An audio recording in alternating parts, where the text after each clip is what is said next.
নমস্কাৰ। কবিতাৰ শিৰোনাম সুখৰ অনুভূতি।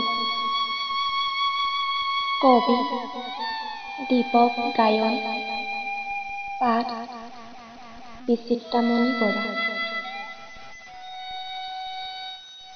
সৌ মন্দিৰৰ কাষৰ ফুটপাততেই মোৰ ঘৰ। নাই মোৰ কোনো আপোন পৰ, একো পোৱাৰো আশা নাই, একো হেৰুৱাৰো বেদনা নাই। তথাপি সুখী মোৰ মন, ৰঙীন পৃথিৱীৰ সাঁতোৰনি মোৰ মন আকৰ্ষণ কৰিব নোৱাৰে।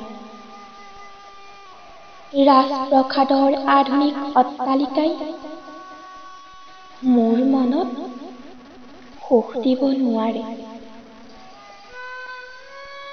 ধনৰ বলত পৃথিৱী কিনিব বিচৰাসকলে কি বুজিব মোৰ মনৰ বেদনা?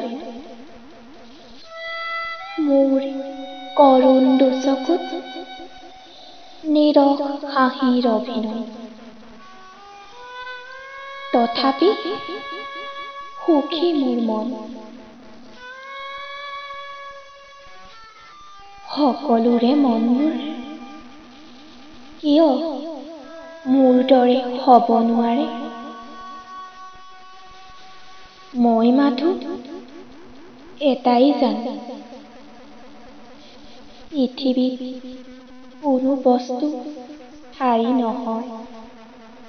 হেঁপাহৰ জীৱনটো এদিন হেৰাই যায়। ধন্যবাদ।